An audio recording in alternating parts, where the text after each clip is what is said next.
Dear student, आज धारावाही वृत्ताकार loop के केंद्र पर चुंबकीय क्षेत्र हेतु व्यंजक को ज्ञात करेंगे।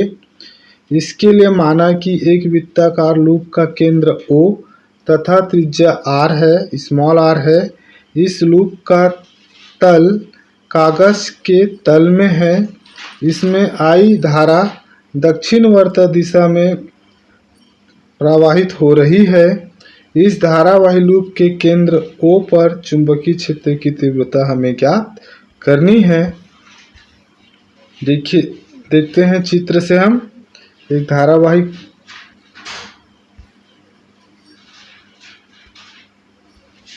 धारावाही वृत्ताकार लूप है जिसका केंद्र O है और R दूरी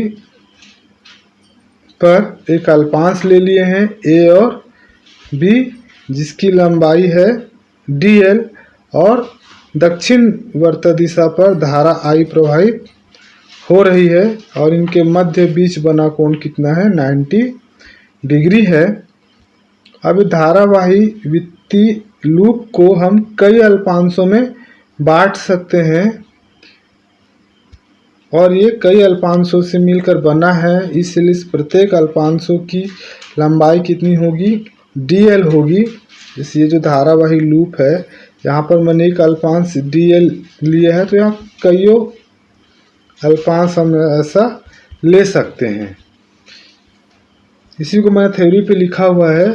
dl लंबाई के एक अल्पांश की कल्पना करो या करें जिससे बायो-सावर्ट के नियम अनुसार इस अल्पांश के कारण केंद्र O पर चुंबकीय क्षेत्र की तीव्रता dB बराबर μ0/4 pi into I dl sine theta बटा r का वर्ग इक्वेशन नंबर फर्स्ट होगा। चूंकि इनके बीच का कोण कितना है, 90 डिग्री है, इसलिए sine theta equal sine 90 equal 1। अब मैं यहाँ पर साइन थीटा की जगह मान रखूँगा। साइन थीटा का मान कितना मुझे प्राप्त हो गया है, 1 प्राप्त हो गया है।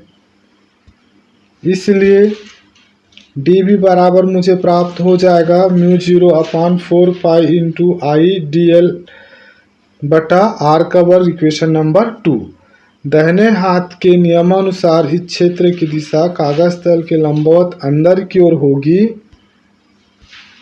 इसलिए वृत्ताकार लूप को इस प्रकार से कई अल्पांशों में विभाजित कर सकते हैं, जैसा कि मैंने कुछ देर पहले चित्र में बताया।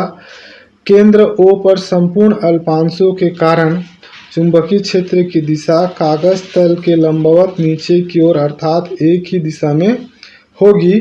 अतः केंद्र O पर कुल चुंबकीय क्षेत्र की तीव्रता B बराबर समाकलन dB, या dB का मान रख दिया हूँ मैं, समाकलन μ0/4 pi into I dl upon r का वर्ग। जिस राशि को हम समाकलन नहीं कर पाएंगे उसको बाहर निकाल लेते हैं।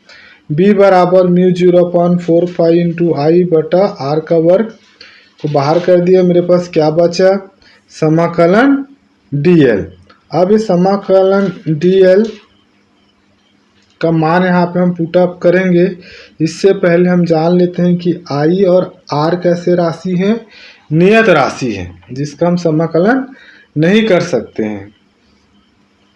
अब यहाँ पर समाकलन dl क्या है, वृत्त की परिधि है और इस परिधि का मान होता है 2 पाई r। इसलिए B बराबर मुझे मान प्राप्त हो जाएगा μ0/4 pi into I upon r का वर्ग 2 पाई r।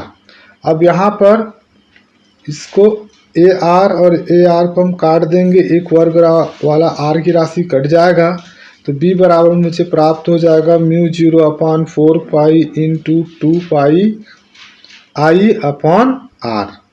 अब इसको रीअरेंज कर देते हैं। फिर से देखिए आप, यहाँ पर पाई पाई कट जाएगा, 2 1 जा 2, 2 2 जा 4। देन मुझे प्राप्त हो जाएगा B बराबर 0I/2R। ये होगी इक्वेशन नंबर 3 हमारा। यदि लूप के स्थान पर n फेरों वाली कुंडली हो देन हमारा चुंबकीय क्षेत्र की तीव्रता का मान प्राप्त हो जाएगा B बराबर μ0 NI/2R, इक्वेशन नंबर 4। अब इक्वेशन नंबर 4 से स्पष्ट है कि यह किन किन कारकों पर निर्भर करती है।